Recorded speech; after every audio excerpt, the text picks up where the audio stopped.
कैसे हो?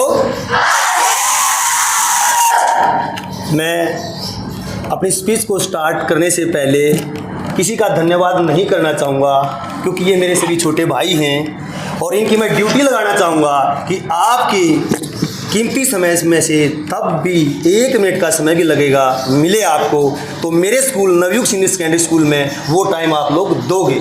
ये मेरा आदेश रहेगा मेरे सभी छोटे भाइयों को। मैं कोई भी इनसे रिक्वेस्ट नहीं करूँगा। क्या आपको मेरी रिक्वेस्ट की ज़रूरत है जी? आपका आदेश तो जो आपको आपके सामने आए दीपक भारद्वाज जी होंगे। दीपक भारद्वाज जी हमारे लिए तो गोलू मोलू है ये, ठीक है। हमारे छोटे भाई हैं, ये 10वीं क्लास में थे तब पढ़ते थे, बड़े रोते थे मेरे पर से पैसे चोरते थे। ये चोर भी रहे अपने समय के ठीक है। और +2 में जैसे इन्होंने कॉमर्स लिया और कॉमर्स लेने के बाद तब ये कहीं सक्सेस नहीं हो रहे थे। मेरे मामा जी इसको पीट रहे थे घर पे। मेरी मामी ने चोरी से मेरे पास फ़ोन किया कि बेटा तू आ जा। उस समय मैं वेस्ट सीनियर कॉलेज के प्रिंसिपल के पद पर था, तो मेरी मामी ने चोरी से फ़ोन किया। मैं 6 बजे थी भाई, शाम के 6 बजे थे। कॉलेज से सीधा मैं घर गया, अपने मामा के गया और मेरी मामी बोली भाई तेरा मामा मारा इसके। अरे यूँ कह रहा है कि भाई तू ना तो भाजन का तू गोलू मोलू था, मोटा सा था, ना तो भाजन का फौज मला गण का, ना भाई तू कुछ और कर सकता। तो मामी बोली भाई तू इसको ले जा। तो मैं इसको साथ लेके आया। मैंने कहा इसको कि चल भाई तेरे को ना मैं LLB करवाता हूँ। तो ये बोला जी LLB मेरे बस की बात नहीं है। ऐसा ही हुआ जी, LLB मेरे बस की बात नहीं है। तो मैं कहा तेरे बस का क्या है? कि बोला मेरे बस का तो कुछ नहीं है, मैं तो अपने ठीक हूँ, ऐसे ही तेरे पास रहूँगा, पापा के पास जाऊँ नहीं। पापा की 15 दिन की छुट्टी रह रही है, 15 दिन मैं आपके पास रहूँगा और मैं नहीं जाऊँगा घर पे। तो 15 दिन ये क्या करता, सुबह मेरे साथ गाड़ी में बैठता, कॉलेज में चलता और मेरे साथ वहीं कुर्सी के चारों तरफ घूम घाम के और शाम को घर आ जाते। 15 दिन के बाद एक हमारे डॉक्टर परम भूषण आर्य जी थे, मैंने उनसे इनको मिलवाया और मैंने कहा सर आप LLB में इनका एडमिशन डाल दीजिए। और ये मना करते रहे। ये बल्कि 2 दिन घर भी नहीं आए, एक फ्रेंड के पास रहने लगे।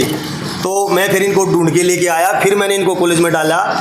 फाइनल ईयर में तभी मैंने इनको कहा कि भाई अब आप वो फर्स्ट टाइम निकला था सर, फर्स्ट टाइम 2020 में फॉर्म निकला था कि डायरेक्ट जज लग सकते हैं। तो मैंने इनका फॉर्म फिल करवाया और फॉर्म फिल करने के बाद इनका रिजल्ट आया। रात के 11:45 पे मैंने इसको फ़ोन किया कि गोलू उठ भाई। तो ये बोले हाँ सुन दे तू के। मगा भाई तू जज बन गया। बोला कौन? मगा दीपक भारद्वाज। बोला कौन है दीपक भारद्वाज? मगा भाई तू हो दीपक भारद्वाज। तो ये इनकी कहानी है और बड़े ही अच्छे होनहार बच्चे हैं और आज आप लोगों के सामने आए हैं। तो मैं राजा सरपंच जी को भी रिप्रेजेंट करना चाहूँगा कि सरपंच साहब हैं, सरपंच साहब होंगे हमारे तो छोटे भाई हैं, ठीक है। हम गलियों में एक साथ घूमते थे, एक साथ रहते थे, एक साथ घूमते फिरते थे, खाते पीते थे। ऐसे ही लोगों ने हमारे ऊपर विश्वास किया और राजा सरपंच जी ने लोगों के विश्वास को पूरा करते हुए आज 2 बार सरपंच गांव के बने हुए और बीजेपी तक पहुंच गए हैं। और नेक्स्ट टाइम ऐसा रहेगा कि मैं हल्के से नेक्स्ट विधायक भी होंगे। इसके लिए जोरदार तालियां बजाएंगे।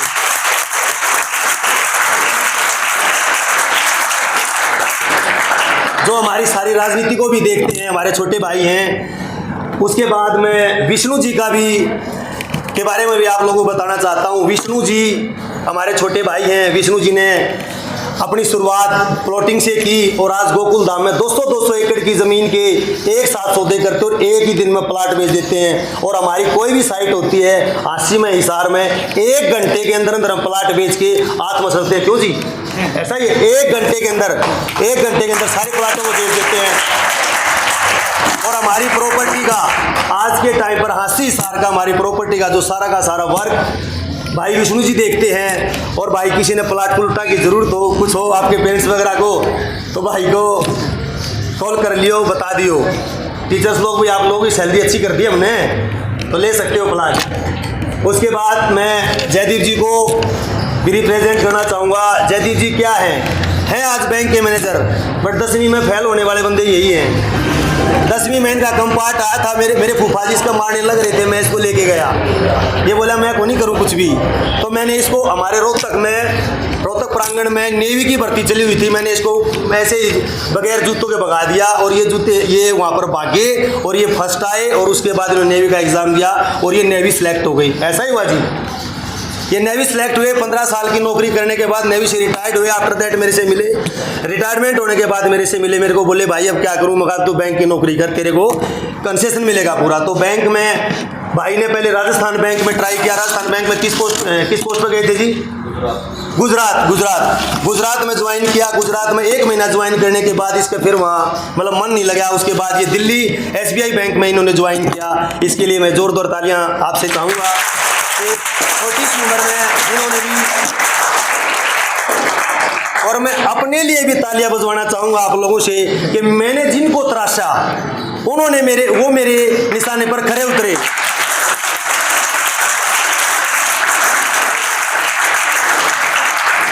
आप लोगों से भी मैं उम्मीद करता हूं भाई, मुंडाल की धरती पर हम लोग आए हैं, किसी उम्मीद से आए हैं। हमारा जो टारगेट है इस साल 100 बच्चे गवर्नमेंट जॉब पर लगाने का मेरा टारगेट है, और उस टारगेट में आप लोग मेरा साथ दोगे। और इसी बात को समाप्त करते हुए मैं अपनी वाणी को विराम देता हूं और सभी का धन्यवाद।